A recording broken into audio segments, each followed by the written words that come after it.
Well, first of all, ladies and gentlemen, thank you very much for attending this press event at relatively short notice. And I thought it was incumbent on this organisation, Flaxby Park Limited, to give you a briefing in relation to what their vision is for this site.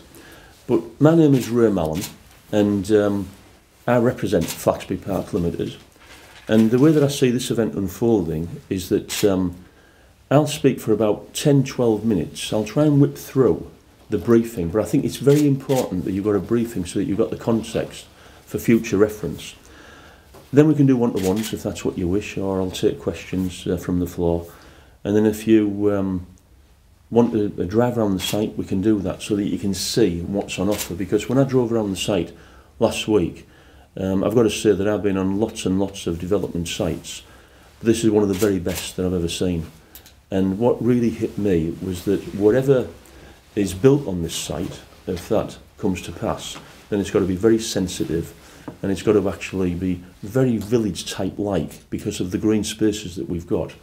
And it's probably one of the best sites, if not the best site that I've seen for the kind of development that I'm suggesting. But to begin with, what I want to do is just to give you a little bit of background, not in great detail, so that you've got the context of what we're all about as an organisation. So to begin with, this site was originally farmland. It measures about 278 acres. It was opened as a golf course in June 2006, and eventually it was sold with conditions to an organisation called Skelwith Leisure. Some of you will have followed the story in relation to that particular company, and what their intentions were to actually build a hotel complex of about 298 bedrooms, a car park, other associated uses, access road roundabout, and so on and so forth. And they got planning permissions for all of those things. The hotel was intended to be in the country-style type hotel complex. And there's no doubt that that kind of vision would have made this location, in my opinion, a destination and place that would have attracted people from very far away indeed. And somebody just said to me last week that there was a real vision for this to be a Ryder Cup venue. And when I actually stood on the site just over a week ago, I could understand that kind of vision and why people would want to bring something like that to life.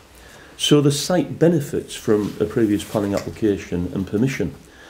I'm not an expert on planning issues, but I've spoken to a number of people recently in relation to what kind of a site is this? Is it greenfield? Is it brownfield? And I think the experts are still trying to work that one out, and I'll let them have that debate between themselves.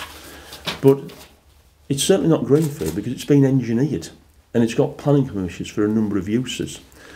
But then again, it's not brownfield as well. So as I say, that debate's got to go on. But I just want to acknowledge that for me, forget about green and brownfield, this is a site of picturesque beauty. That's what it is for me. And that's why I talk about whatever is built here, if that comes to pass, that it's got to be very sensitive and so on and so forth. You'll all be very well aware that the site was subject to some formal litigation, and I say formal since about 2014, but there was lots of shenanigans going on well before that between the owners, the Armstrong family and Skelwith. And the Armstrong family, I know this land is very precious to them because they've owned the land for well over 50 years. And they have a real feeling for the location. One thing led to another, and the golf club ceased trading in April 2015.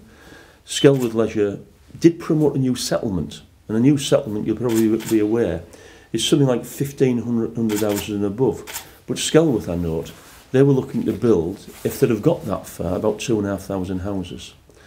Skelwith, they weren't able to build anything. But what I should say is that when they were advancing the new settlement proposal, it did get quite a lot of political support and some community support as well. So it wasn't one of those regeneration projects where people were balking at the prospect.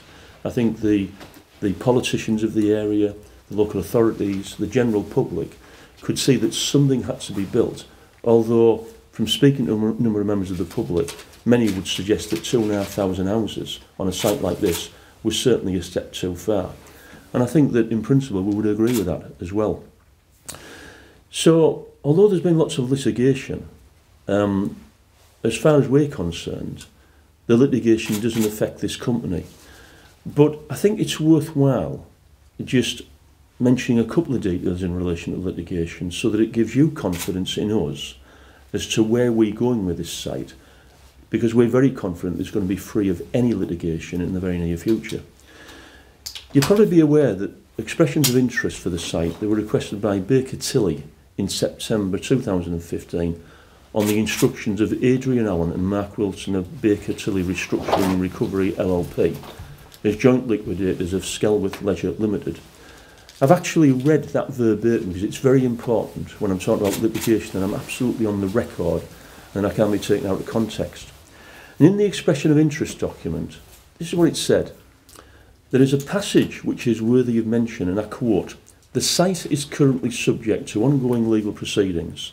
Suffice to say for the purpose of this document that the provisional joint liquidators are confident of resolving any issues that would currently block a sale, and inquirers are invited to progress their interest on the basis of an unrestricted sale of the freehold in the site being possible." And I actually quote that because basically the liquidators were saying to anybody out there who wanted to express an interest to purchase the site, litigation isn't an issue.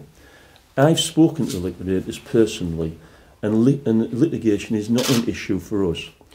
So therefore, very recently, we actually exchanged contracts with the liquidator. And remember, the liquidator in law, they have charge of the site in this instance. So what I'm trying to do in my own way is give you confidence that the litigation, as far as we're concerned, is an issue that can be dealt with, as the litigation is still in the air. But the liquidators are very confident that it can be dealt with, and that's why we as a company have exchanged contracts and paid a substantial amount of money on deposit. And I'm not at liberty to tell you how much, but I wish I had just some of that in my bank account and I wouldn't have to be working again. We paid a lot of money up front, and on the basis that we're very confident that we can complete the sale, and as I can say, in the very near future. And again, to give you more subtext, you'll all be very well aware that when most of you bought your houses, you exchange contracts with a deposit and then you complete within 28 days or something like that. So this sale is no different at all. Now, as far as this company is concerned, it will be called Flaxby Park Limited. That's the name of the company. It's a joint venture by the following people: Gloag Investments, which is owned by Anne Gloag, and Legacy Real Estate, which is owned by Chris Musgrave and Trevor Cartner. Now, Anne Gloag, very briefly, she's the co-founder of the Stagecoach Group, a very, very big transportation group in the country. She's one of the most successful business people in the UK today. She's the most successful business person in Scotland. And as far as I'm concerned, if you want to Google Anne Gloag, you'll see that she's a class act. Of that there is no doubt. And she's a woman of real substance. Gloag Investments, it comprises of various investment vehicles which are wholly owned and funded by Anne Gloag. The successful completion of the acquisition, this site, would not be dependent on the raising of any third-party debt or equity, and will be funded entirely from existing resources within the Gloag Investments. In other words, we're cash rich, and I'll say that. We're not tearing £50 notes up, but we're not short of a bob or two. Gloag Investments, it has extensive and proven experience in bringing land into successful development. So these are not two-bit developers. You know, there's something pretty special indeed. As far as Chris Musgrave and Trevor Carter are concerned, it's common knowledge they're regeneration professionals.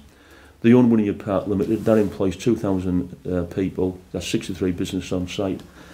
And if you ever visit Wynyard Park, you'll see that it's a prestigious site, one of the best sites in the northeast of England, or even the north of England. And there's planned development there for the 750 houses in the not so distant future. On top of that, we've got Discovery Park in Kent, 2,000 employees there, 103 businesses.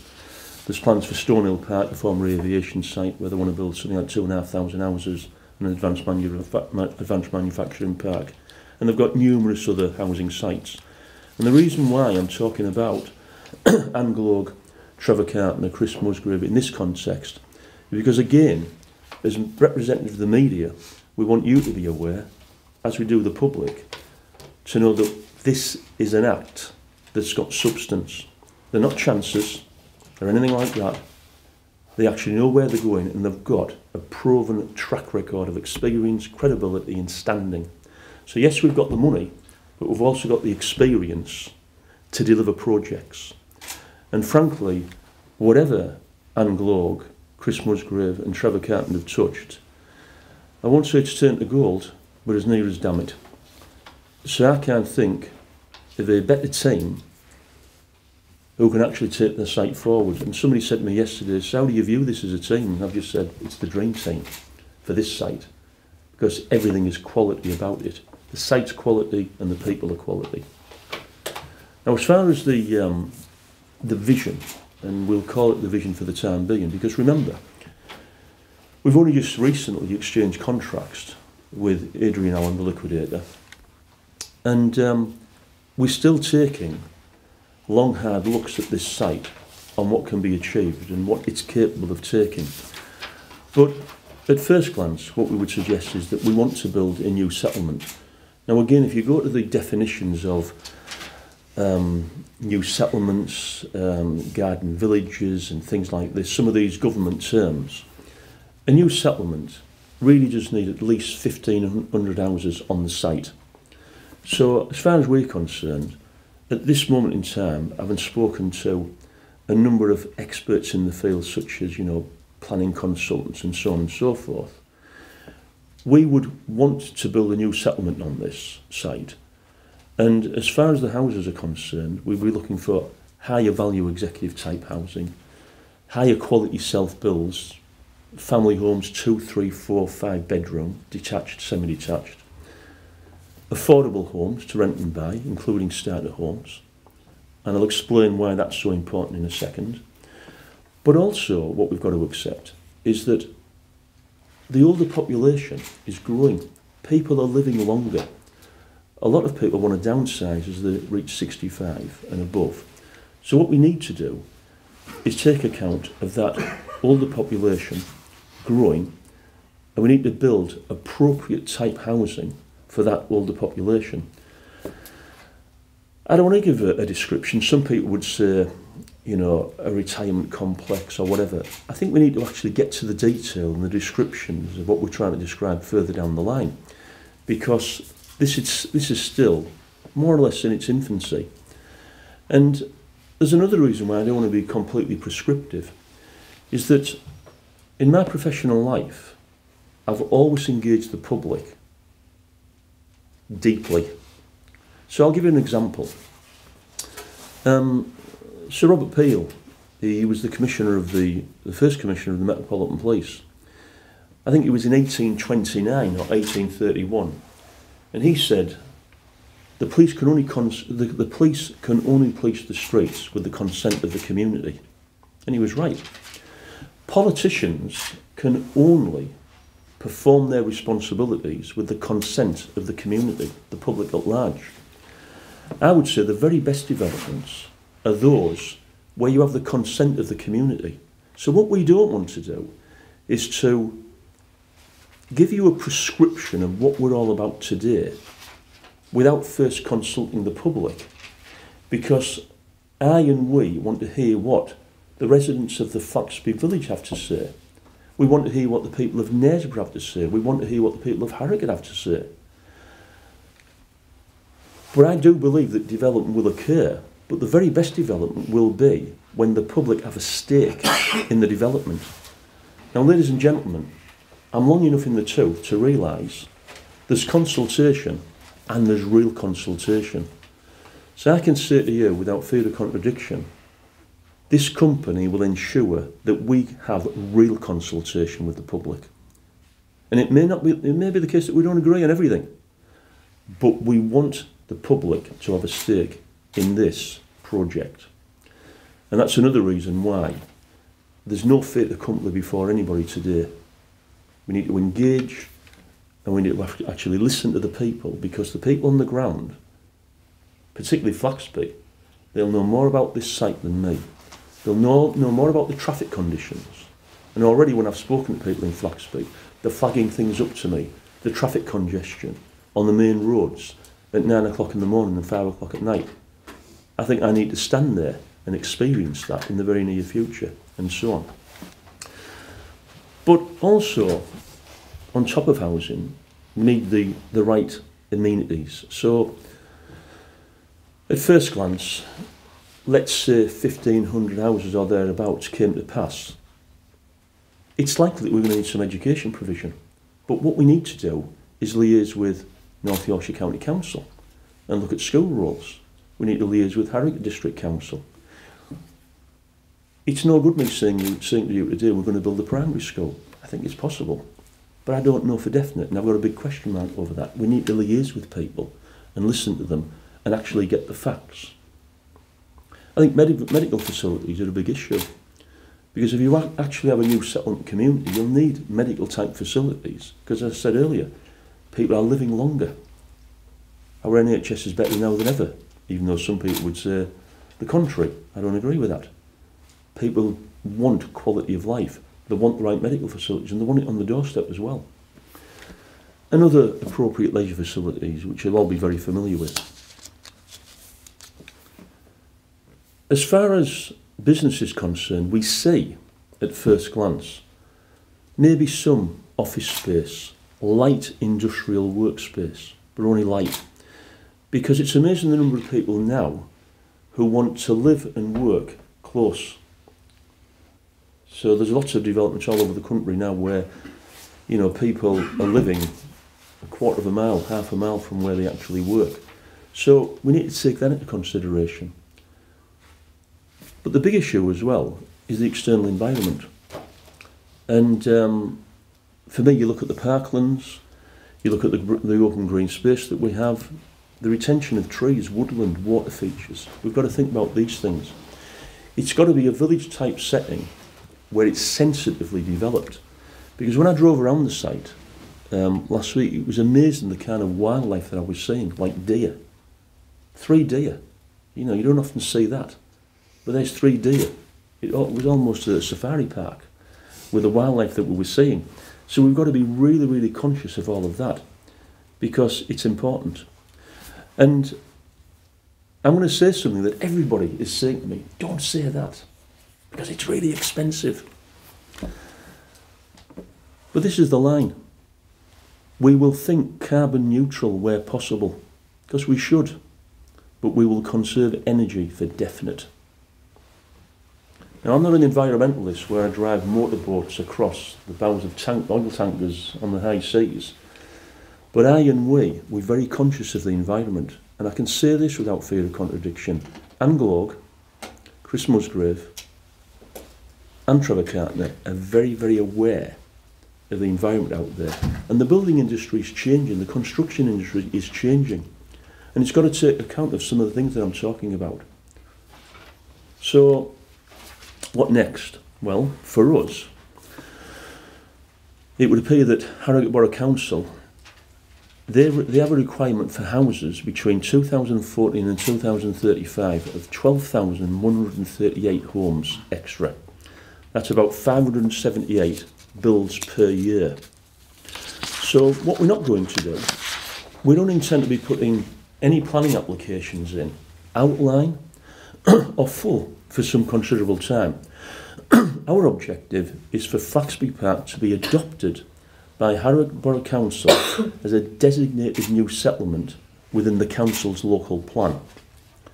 So our intention is to become a designated site where this site is inserted into the council's local plan, which is a statutory document. And that document has got to be submitted to the government for approval. But bearing in mind that the government wished to build 1 million homes by 2020 due to the massive national housing shortage, every locality has got to take some pain in relation to housing development, and every locality have got to build some houses, because everybody's got to contribute to that 1 million homes. And I would submit that if you actually went to the government and said, give us your 10 top priorities, I think you would probably have something like this: public borrowing, deficit, terrorism. But somewhere on that list you would have 1 million homes built by 2020. And that's challenging. But I was talking to a number of people in government last week who were saying to me, it's achievable. And that means that everybody's got to contribute. But having said that, and I'll speak in plain English, I refer to what I said to you earlier. We don't want to build boxes, we want to build quality. Now, as I said earlier on, when Skelwith promoted the new settlement, it did receive some political and public support. And I hope that our plans, even though the cursory outline plans at the moment, I hope they receive some support. But it's the consultation that we'll actually undertake in the very near future. Now, the route map and timeline in relation to that local plan, and this is somewhere near, but I'm probably slightly inaccurate here and there because it's a moving target. What we need to do is get out to the public and to all of these different groups as soon as possible, so that we consult them in relation to, this is the broad plan, but what do you think? So they can add flesh to the bone. And then clearly the council of Harrogate, they need to go through a number of processes. So for example, you know, they've got to put some kind of plan together, they've got to put it to the politicians, it's got to go to their cabinet. But eventually, we believe that the full council will consider that plan, the draft local plan, or the proposed local plan, by about October 2016. Winter 2017, you would have submission of the proposed local plan to the Government Planning Inspectorate. And then around about summer 2017, the Planning Inspectorate would go to public examination where everybody could have their say in relation to the proposed local plan. And then hopefully it will be adopted round about the autumn 2018 time. So you're looking at 2.5 years before the plan comes to pass. Now, we feel that's much better and more efficient for people's time by us attempting to become a designated site in the plan rather than just submit an outline plan application for the site and so on and so forth. In other words, what we want to do is work with people. We don't want to just present fait accompli. We don't want to present a fait accompli to the North Yorkshire Council, Harrogate, or anybody else for that matter. So the next steps, and I'm almost done, we will consult more people than these, but I'll just give you a summary. Harrogate Council, North Yorkshire County Council, the elected representatives of both councils. On top of that, we'll speak to relevant members of Parliament, probably not all, but the relevant ones. The residents of the village of Flaxby and the surrounding rural area, other interested groups right across the district. As far as like the visions and plans are concerned, these are some of the things that we've got to consider and actually get out the stocks as soon as possible, which will complement all the work that we're doing. So first of all, we want to progress the detail of a master plan. That will sort of espouse as the weeks and months go by, because we're engaging with the public and other interested groups, including the councils. We want to progress a traffic impact assessment. I was very taken what a lady said to me yesterday from Flaxby in relation to the traffic. On top of that, we need to consider a feasibility in relation to park and ride, because I think park and ride in this area, providing we can get the land, and we've got our eye on some land already, that would complement the site. But then you need to do an economic impact assessment, and on top of that, probably more importantly for this site, is an environmental impact assessment as well. So you can imagine there's a lot of work going to be in train collectively from now on. So finally, one or two people suggested to me, well, why didn't you do a press event when you've purchased the land in the next few weeks? We're in a hurry. We're in a real hurry because we need to get into that local plan by October 2016. And the quicker we consult the public and everybody else, the better. So we know where we're going. We're going to purchase this land soon. Lock, stock and barrel. The freehold will belong to us. So as soon as we exchange contracts, on that Friday, I was sat with people saying we need to get to a press event within a fortnight. Here we are, within about 12 days, we're here. Because there's no time to lose if we're actually going to have the potential of being designated, of becoming part of the local plan for the district. And ladies and gentlemen, I'm sorry to have gone on for as long, but I wanted to give you as much value as I could and as much information, even though we've just arrived. But at least I'll give you that part of the history. And if there's any questions from the floor, I'll take them. If you want to go into one-to-ones, we'll do that. I'm in your hands. Let's do one-to-ones? Yeah, please. Okay. Right. We'll go to Lisa first, because she